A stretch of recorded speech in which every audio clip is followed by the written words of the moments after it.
Hello hi అండి, welcome back to my channel Sravanthi Narla cooking recipes.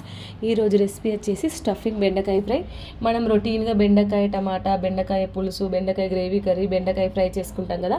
ఒక్కసారి బెండకాయలు స్టఫింగ్ లోపల నింపి చేసుకోండి, చాలా బాగుంటుంది. కర్డ్ రైస్లోకి, పప్పుచారంలోకి, సాంబార్ రైస్లోకి బెండకాయ ఫ్రై చాలా బాగుంటుంది. తప్పకుండా మీరు కూడా ట్రై చేయండి. కాబట్టి వీడియోని ఫస్ట్ నుంచి లాస్ట్ వరకు స్కిప్ చేయకుండా చూడండి. ఎవరైతే మన ఛానల్ని సబ్స్క్రైబ్ చేసుకోకపోతే ప్లీజ్ మన ఛానల్ని సబ్స్క్రైబ్ చేసుకోండి. ముందుగా స్టవ్ ఆన్ చేసి నాన్ స్టిక్ కడాయిలో 2 టేబుల్ స్పూన్ మినప్పప్పు, 2 టేబుల్ స్పూన్ శనగపప్పు, 2 టేబుల్ స్పూన్ పల్లీలు, 1 స్పూన్ జీలకర్ర, 1 స్పూన్ ధనియాలు, 2 స్పూన్ నువ్వులు ఇవన్నీ వేసేసి మంటని మీడియం ఫ్లేమ్లో పెట్టేసి మాడకుండా పప్పులన్నీ మంచిగా వేగాలి. మరీ మాడడం వల్ల అంత టేస్ట్గా రాదు కాబట్టి ఇలా బాగా మిక్స్ అయ్యేంత వరకు మనం మంచిగా ఒకసారి అయితే కలుపుకోవాలి. ఇలా కలుపుకున్నాం కదా. ఇప్పుడు ఇందులో ఒక 2 టేబుల్ స్పూన్ ఆయిల్ అయితే వేసుకోవాలి. ఆయిల్ వేసుకొని ఒకసారి మరొకసారి అయితే కలుపుకోవాలి. పప్పులన్నీ కొంచెం గోల్డెన్ కలర్లో వచ్చేంత వరకు మంచిగా కలుపుకోవాలి.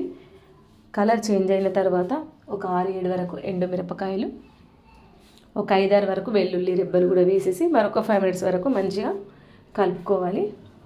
ఇలా పప్పులు వేయించినప్పుడు మంచి స్మెల్ అయితే వస్తుంది. ఇలా మంచిగా మనం కలుపుకున్న తర్వాత ఇప్పుడు స్టవ్ ఆఫ్ చేసేసి మిక్సీలో వేసుకొని ఒక 5 మినిట్స్ వరకు చల్లారబెట్టేసుకోవాలి. వేడివేడిగా పట్టకూడదు పౌడర్. ఇప్పుడు మనం మిక్సీ పడతా అన్నప్పుడు అందులో 1 స్పూన్ పసుపు, 2 స్పూన్ పౌడర్ సాల్ట్ వేసేసుకొని మనం మెత్తగా పౌడర్ లాగా పట్టుకోవాలి. వాటర్ అసలే యూజ్ చేయొద్దు. ఈ పొడి చేసి పెట్టుకున్నాం అనుకో ఎన్ని డేస్ అయినా స్టోర్ ఉంటుంది, పాడవదు. ఇలా పొడి చేసుకొని మనం ఫ్రిడ్జ్లో బాక్స్లో స్టోర్ చేసి పెట్టుకొని ఫ్రిడ్జ్లో పెట్టుకుంటే ఎన్ని డేస్ అయినా పాడవదు.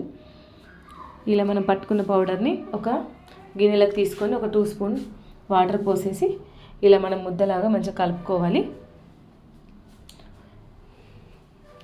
వీడియోలో చూసిన విధంగా ఈ విధంగా కలుపుకున్న తర్వాత కలిపి పక్కన పెట్టేసాం కదా. ఇప్పుడు మనం బెండకాయల్ని, నేను ఇక్కడ 1/2 కిలో బెండకాయల్ని ఫ్రెష్గా కడిగి జిగురు లేకుండా, తడి లేకుండా మంచిగా తుడుచుకొని ముందు వైపు వెనుక వైపు పార్ట్ కట్ చేసి బెండకాయల్ని ఈ విధంగా వీడియోలో చూసిన విధంగా మంచిగా మనం మిడిల్లో కట్ చేసుకోవాలి. ఎందుకంటే ఇందులో స్టఫింగ్ చేస్తాం కాబట్టి ఈ విధంగా అన్ని బెండకాయ ముక్కలన్నీ ఈ విధంగా కట్ చేసుకోవాలి.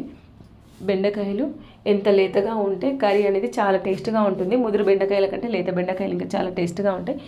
తడి లేకుండా మాత్రం చూసుకోవాలి. మనం ఆ పొడిని మొత్తం బెండకాయలలో స్టఫింగ్ మొత్తం ఈ విధంగా నింపేసేయాలి. ఇంకా ఎక్స్ట్రా పౌడర్ ఉంటే పైనుండి వేసేసుకోవచ్చు. ఇలా అన్నీ నింపేసి పక్కన పెట్టేసుకొని ఇప్పుడు మరొకసారి స్టవ్ ఆన్ చేసి నాన్ స్టిక్ కడాయిలో ఆయిల్ వేసి ఆయిల్ హీట్ అయిన తర్వాత మనం ఇవన్నీ స్టఫింగ్ చేసేసిన బెండకాయలన్నీ అందులో ఆయిల్లో వేసేయాలి.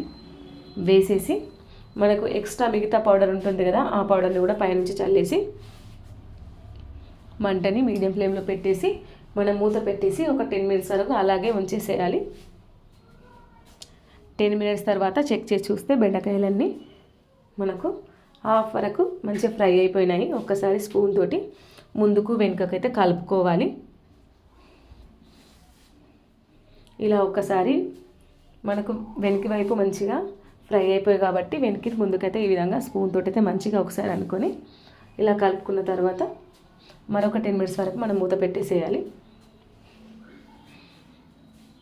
ఇలా 10 మినిట్స్ తర్వాత చెక్ చేస్తే మనకు ముందు వైపు వెనక వైపు బెండకాయ ఫ్రై అయితే రెడీ అయిపోయింది. ఈ విధంగా మీరు కూడా తప్పకుండా చేసుకోండి, చాలా బాగుంటుంది పెరుగన్నంలోకి. మీరు చేసుకున్న తర్వాత మీకు ఏమనిపించిందో నాకు కామెంట్ చేయండి. ఈ వీడియో కనుక నచ్చితే లైక్ చేయండి, షేర్ చేయండి, కామెంట్ చేయండి. మన ఛానల్ని సబ్స్క్రైబ్ చేసుకోండి. బాయ్.